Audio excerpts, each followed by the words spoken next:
Yeah, guys, welcome back to the Football Fan Zone. Guys, I'm Bright. Short two, let me see short two.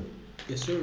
We saw United came up with another scrappy win. You had to say against, keyword scrappy. Yeah, scrappy win against a Luton Town side.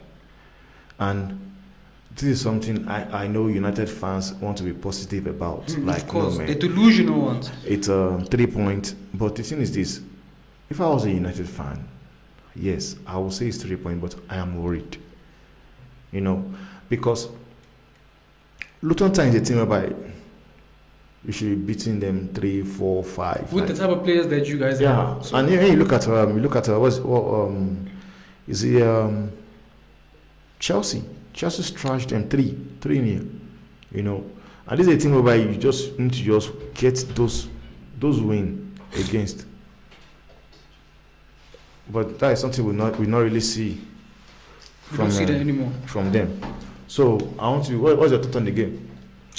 You see, winning 1-0 over a small team. Yeah. Because I'm checking out the table. Luton is 18 on the table. Yeah. So taking 3 points against that team is not something to be very impressed about. Mm-hmm. This is Manchester United. This is Luton. They just got promoted to the Premier League. Yeah, and true. United is number 6 on the table. Yeah. I don't even know how they're there. So honestly speaking, when I talk about United, I can write a story in a book. But today I'll keep it short. Manchester United is a small team now because they beat small teams. But when they play big boys, they even win 1-0. 1-0. Also against Sheffield United. And the last 3 games, when you look at the last 3 games against like the bottom 3 side. Yeah, they beat them 1-0. Yeah, 3 games have been against Sheffield United, Burnley, and Luton Town. 1-0, 1-0, and they Nottingham Forest and they drew. Nottingham Forest was like those late winner. No, that game, Nottingham Forest. They were supposed to beat United. That game was supposed to beat them. There was too many controversies there, of which their fans want to, you know. Yeah, but they were more on United side. So that's the thing. So now you look at that United side now, and there are so many questions you want to ask yourself. What is really wrong in United, and is it possible? Don't write a book about it, man. Is it possible that Erik ten Hag is actually the problem of Manchester United? Straight. I was reading a video I saw somewhere where those the special one. If you know who that is, you know. If you don't know, forget about it. No, where we were saying that as a manager, okay, if you want to be if you want to be a top manager, if you are a top manager, you need to be able to manage. That's why they don't call them a coach; they call them managers. You need to be able to manage big egos, big players, elite, and find a way to have them respect and listen to you. Ten Hag is failing to do that. The best example we can use is what he did to Ronaldo. He said he was the problem. He kept making empty promises about him. And since he's joined United, how many controversial moments has he had with players? Fallout. Yeah. Even players at Ajax are now coming out and saying that actually Ten Hag's treatment is nonsense. Yeah.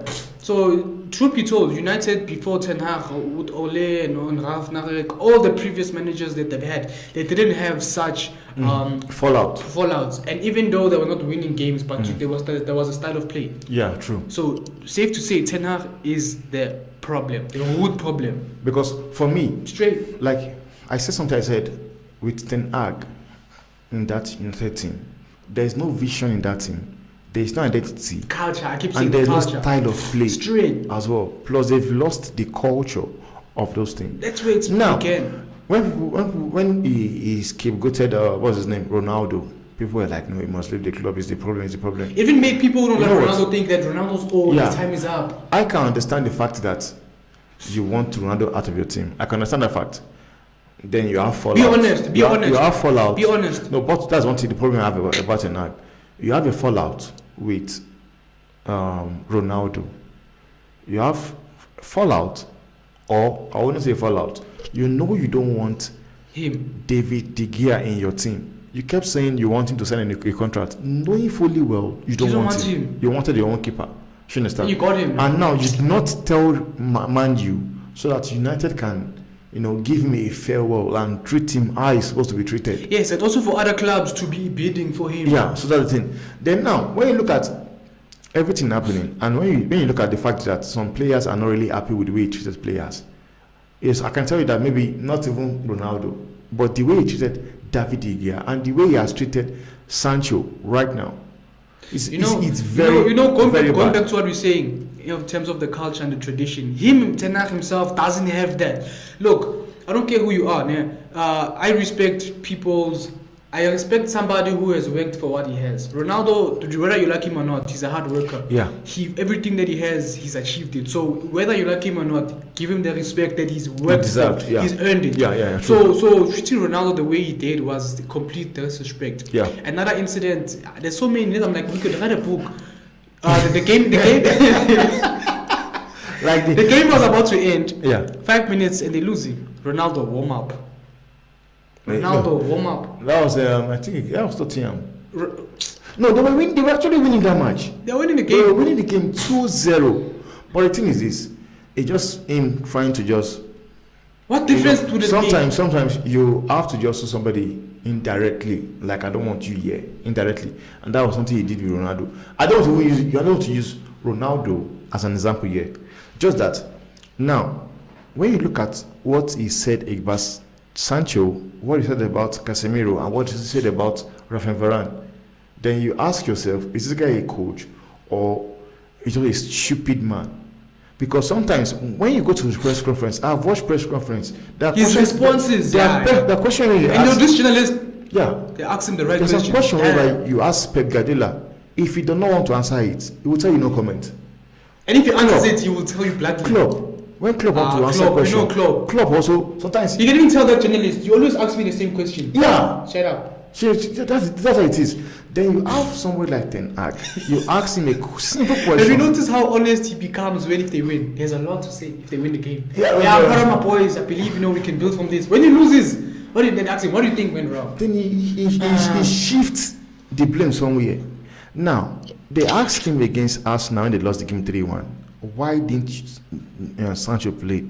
He said he did not train enough and blah blah blah. That one aside. That was something he said about Sancho. And now when you ask yourself now, you look at this team playing right now, then you ask yourself and say to yourself, is it those things? This is the training you're talking about that Sancho is missing.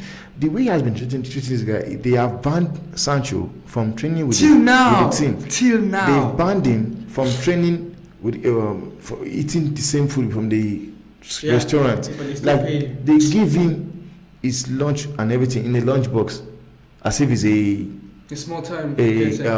What they call a crash. Yeah, he's not a Manchester United player, man. The thing is this: does Sancho care? No, because at the end of the day, every Thursday he's being paid 350. Yeah, so for at the moment he's relaxed. You understand? So now the reason why I asked that question: could Ten Hag be the problem of United? And guys, please, if you're watching, please, I would like you guys to engage with me. Do you think Ten Hag could be the problem in Manchester United? Because right now he has fallout with Ronaldo. He has gotten rid of David De Gea. He has gotten what's this called? He has a player that are gossiping about him.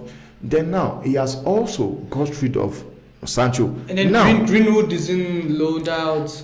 Anthony is back. Then you see somebody like Bruno is the captain. No, like you ask yourself. Is this who's the problem? The problem. That's what because what I'm saying, it could be the problem is this. No, it is not that it could be. I want to say something. You look at someone like Rafael Varane. Rafael Varane is somebody whereby I might not have known which club he joined Real Madrid from, but I've watched him play. And he was very young when they won the first Champions League. He has played under. He was young. He has played under so many coaches. And the level has been. He has played. Top tier. I think he played under Mourinho. There was Mourinho, Cancelo, Ancelotti, Zidane, Ancelotti. Again. Then now came to United, and during those time he has won I think 4 or 5 Champions League, and he has won a World Cup. So he's top tier. And I have never ever seen that guy He's never had a scandal at Madrid. He has not never, even a good one. He has never. He has never had. He's not a celebrity. He has never had a problem with. He's not a celebrity with any coach. He's not even players. Then now, it comes to United.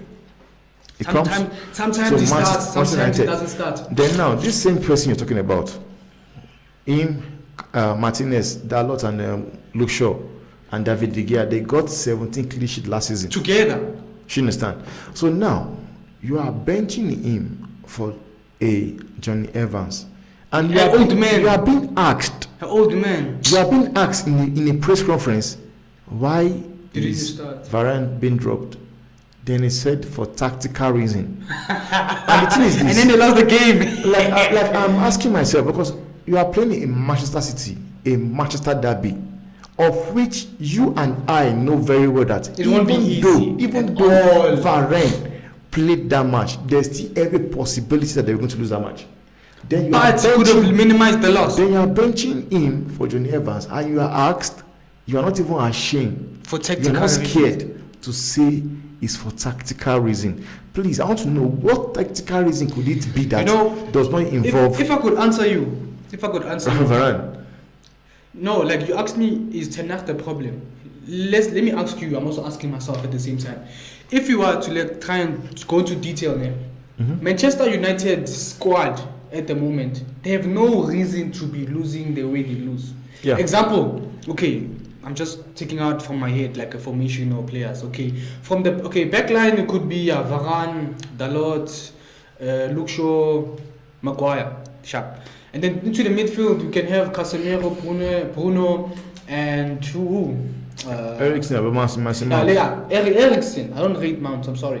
And then you can put Pelistri. Oh, you can even put maybe on the other side you can put Rashford, that nonsense guy now. But the squad looks sexy, man. Rashford, you could put Rashford, put Holland, and you could put Pelistri on the right, and then you put Ganache on the side. You know, like the squad, if you were to line it up properly with the players they have, they don't have a reason to be losing. No, think about it. Why are they losing? One thing is this now. Why can't they click? Like when you look at the team they have right now, when you look at the players they have the right players. They have the right players. They have.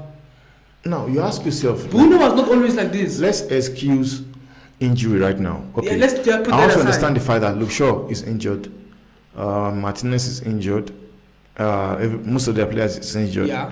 Now the players that are available to play, you've got your Dalot, Wan-Bissaka, we have Reguilon, you have Maguire, you have who again? Do we put Johnny Evans? No, coming to the defense right now. What stops you now from playing everybody in a balanced way?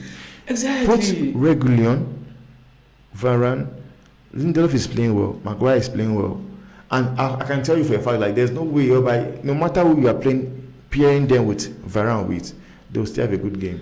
And you have your even Maguire has good. I don't really. It doesn't just boil down to that team. So it's more than just the formation. It boils down to the playing and the mindset. So because you did say when you look at somebody like Amrabat, because the question I'll be asking again is this: what is the essence of signing, wasting 60 million on Mason Mount? You bought Amrabat on loan, you bought Reguilon, and you don't play these guys. What is the essence?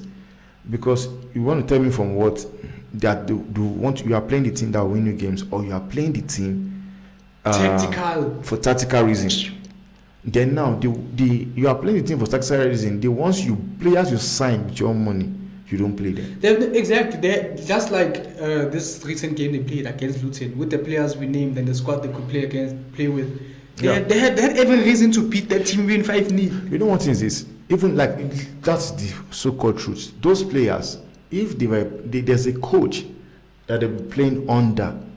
Example, imagine Xabi Alonso with United. There's a coach that they were playing under. They will win that match 2-3, 4-0. Imagine example Xabi Alonso with United. When you look at the players, this thing is being caused because they don't have a style of play. You don't, because truth be told, if I want to be honest about this, Bruno is a good player. Rashford is a good player. Eriksen's a good player. Casemiro's a good player. Garnacho's a good player. Holland is exceptional, but they're not feeding him the one. When I check he's similar to Holland in terms of he makes amazing runs. He's quick with the decision making and he's lethal, but he needs to be fed constantly. You know what is that? You see that guy called Hoyland. If that Hoyland is in a Man City's team, it's over. That boy can be dangerous. He can be dangerous more than Haaland because he doesn't know how to. He's part of build-up, very essential. If there's one thing that he can run with the ball close, he can dribble too. Beat Haaland on is the fact that he can also dribble. He has that. He can dribble. He has that build-up play. He can even play midfield. He can take a ball from the midfield and run all the way and protect the ball. You're right. But there's something that Haaland will never do, and that's why I said if this boy is in even Garnacho. Imagine Garnacho in City. Lord. You know this is annoying. I want to see players just peak. Garnacho as well. It's just like this Palmer we're talking about right now. Just like a Palmer did a good thing leaving City. He's starting. What can Garnacho do? The thing is, Garnacho has love for United. It's love, but sometimes love can betray. Imagine if we continue talking about this Manchester United, it will not end. It will become a book. It will not end, guy. It will not end. So now we have seen Tottenham. They've lost 2 games in a row, and right now I think we are coming to see that impact, or the impact that this thing that is going to happen to this team because of the loss of some key players. Very vital injury. Yeah. Someone like your medicine, your Van der Vaart and the rest. Yeah. So where do you think they are going from here? Do you think they will keep losing points, or what do you have to say, like you're talking in general? One of the past press conference, they was asking the coach, what are you doing with this Tottenham team? He's like, simply I'm just copying Pep Guardiola, but not totally. But when he say copy, he's copying the fundamentals that Pep uses. Yeah. And you can see how they are working out. So basically, I believe that Tottenham just need to, how would I put this? If he's saying he's copying Pep, yeah. One thing about Man City is that no matter who is in or out or injured, they still vibrate at the same frequency. Of course, it shows that it's not you, but it's you playing, right? Yeah. So if this Tottenham guy, coach, manager, Postecoglou, yes, he can try and install the same thing. But one thing I will say here is this, and I keep saying it. Arsenal would have won that league last season easily if it had that squad. You understand? But like I keep saying, people don't understand what I'm saying. They don't have that squad depth of a Manchester City, because one thing is this: when you look at the Manchester City team of the team right now, look at the team that played yesterday. On the bench, you still have a Kovacic. You had Nunes. You had Jack Grealish. You have so many, and these are players whereby in other teams they phenomenal. They start in other teams, but they're on the bench. They are on the bench. So they've got that squad depth. So whatever player they bring into that team, will still be able to play the exact same way. Yeah, the style of play doesn't change. Of course, individual brilliance is what is the key factor. Like if De Bruyne has no day, it shows, but it does not affect the team's play. But so this generally, Tottenham need to find a way to do that, because it's not an excuse. No, the thing is, it's not an excuse. Before they will find a way to do that, they first of all also need to get that squad depth first. It's not going to happen. That is the most important thing. When you look at the players that they got on the bench. Yeah, it won't happen this season. It won't happen this season. It won't happen this season. And what Tottenham are going through is the same thing Newcastle are also going through right now. And Liverpool are going through that last season. Yeah, Liverpool, Chelsea was also going through it last season. Even right now, even Chelsea are going through the same thing right now in Chelsea. If you go and see the players they have on the bench or injury list, potential great players. You understand? If I could say anything, the Tottenham owners, they need to whatever project that they have with this guy, it should be long term. Yeah, it has to be long term. I want it to be his era. I want it to be his era. It has to be long term and try to get him players. Each season get high quality players. Yeah. Example, if their goal probably this season should be finished top 4, because if they finish top 4, the players that they are willing to buy will agree to come to Tottenham because they play for the Champions League. But one thing that it makes things. The team I don't I don't have that pity for is Newcastle. Because when Newcastle qualified for Champions League last season, at the back of my mind, I was thinking like, yes, this is the time they are going to go and get the players out there, the best of the best. They'll get them. They didn't. And they did not. I don't know. Know that they don't have financial backing. They have this, like, I don't understand. Like, you had every opportunity of going out. They even got more money because they had finished top 4. Like, they have every opportunity to go out there and get these strikers, get quality midfielders. Because when you go from any league, you think about it. You don't just think about you are playing the league. You are playing the league and you are playing the Champions League as well. You need squad depth. So you can get the injury anywhere. And they did not. And now we can see what is causing them. Like Bournemouth. Bournemouth is beating Newcastle. Imagine. Now people say it's the league. It's not about the league now. It's about Newcastle not doing what they were supposed to do. Done. It says a lot about that. I just hope in January they are going to change. Going back to that, look at Manchester City won the treble, but they still signed. Because they were replacing players, but they still signed. It just shows you that Pep knows how important it is to have squad depth, man. Sometimes squad depth is everything, man. Squad depth is everything. But Tottenham, back to what you were saying, Tottenham, if they're giving this guy a long-term project, I like what he's doing with Tottenham. Even the Chelsea guy, Poch, like, I'm leading back to something that has been working out. Manchester City have not always been this Manchester City. This is a Pep era. And Pep has been there for like 8 years now. It's 8. Not even sure. Yeah, I think it's 8. Because he signed in 2016, if I'm not mistaken. So everything that has happened is because he was still there. He's still there. Like, giving time. The thing, the funny thing is this.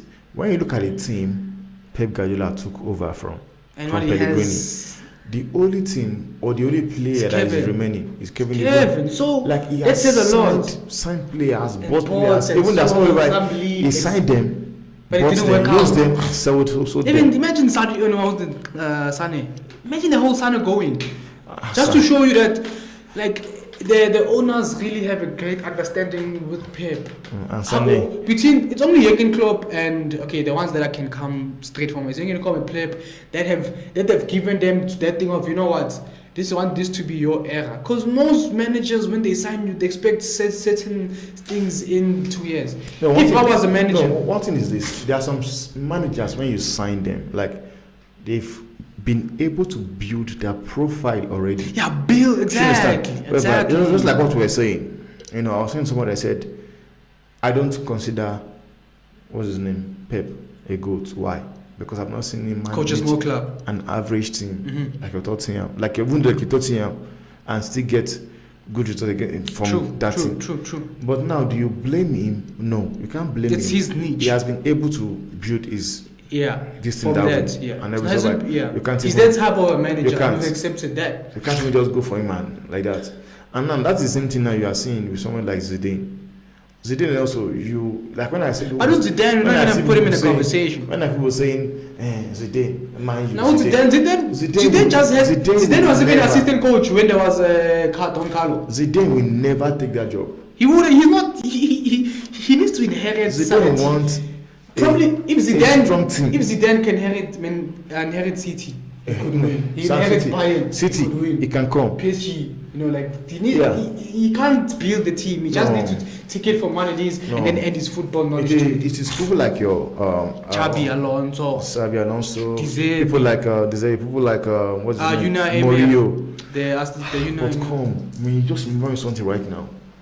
That guy Naomi is doing something and you see how heavy he gets when they have a record now.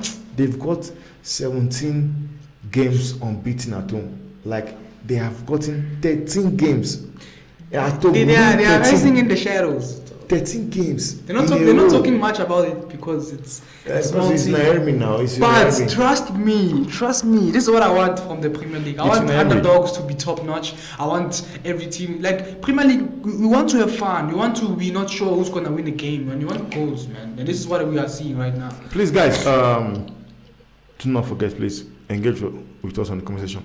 Who do you think have been the signing of the season so far? The manager of the season so far and the team of the season so far? Let us know in the conversation. Please don't forget to like and subscribe. Who's your signing of the season before we end this? My signing of the season. It's for me. it's hard, man, because we've got Kopama and you've got the Sterling. No. Sterling was signed last season. It's Kopama for me. Palmer has been like he has been a joy to watch. I'm sorry. Yeah. Hey, for me, it's obvious. And Doku, yes, and Doku. Madison is I would lie. In the beginning, I was actually quite sad. I was sad at the beginning. But it's James Madison is my signing of the season. In the beginning, if you guys checked from our previous channel before we got hacked, that's sad. Yeah. But I was sad that he didn't sign to my team. But I'm happy that Tottenham, that's now. This is not. We don't know this Tottenham. Look, you guys, it's not about you didn't sign for your team. You guys did not go for him. Yeah, we didn't go. The thing is this. I could have made a petition. Like, for me, what is this? Like, I will never understand the fact that United did not bounce on that deal, and he got all the Leicester City players. What is this? Like, no matter how much I want to say, I'll keep falling back to this thing of a thing because he's a idiot. I'm sorry if YouTube doesn't like this. He's a clown. I'm sorry, a guy idiot. That guy is a clown. If you're a Manchester United fan, I'm telling you, you have lost weight. The fact that Ten Hag could not bounce on Tielemans. I watched Tielemans play the first time yesterday. I watched James Ward-Prowse play for Southampton yesterday, and I've seen the impact they are having in that. And he's somebody like that with his bad head. Guess who is signed? Mason Mount. Oh Lord. Tell me what impact is having. Tell me. How many assists? Who? Mason Mount. Let me tell you a fun fact. What's his name? Thiago Silva has equaled the record of United attack yesterday. Yesterday, Disasi and Thiago Silva, they've scored more goals than United attack. That expensive attack. It's not crazy. It's crazy. So guys, please, man, let us know what you guys think, man. Before we go, we see, for a while, Vinicius and Rodrigo, they've not been scoring. It has been Jude Bellingham. And Jude Bellingham got injured, and people were asking, where is it going to come from, But I think Rodrigo and Vinicius, they said, no Jude Bellingham, no problem. They trashed Valencia 5-1. Man, we don't say much about Madrid because there's not much to say. Their team is elite. It's been elite. They have a squad there. They have, tell me what Madrid don't have. Even if they don't have a replacement for Benzema, it doesn't matter. So now, were you surprised when? Do you think for real that Real Madrid, they are out of the race of signing Mbappe? Because now they said they want to focus on the future, and the future is Hendrik. That he has been called to. He is the youngest player to ever to get the call into the national team. Oh, yeah. Since Ronaldo's time, he has been the youngest now to break that record. He has been invited for the national team, just like we saw with Yemina. So now, were you surprised that Real Madrid decided to end their pursuit for Mbappe? And what do you think might be the reason? Do you think it's because next year he's turning 26? So were you surprised it was going to happen, or? I'm not surprised on what Madrid did. First things first, no player in the world that's bigger than Madrid. Madrid have established themselves to be that type of a club. When you call, you answer. You don't even leave them on voicemail. Yeah. So Mbappe is being foolish. I'm sorry. How would I put it? Why did Ronaldo leave United?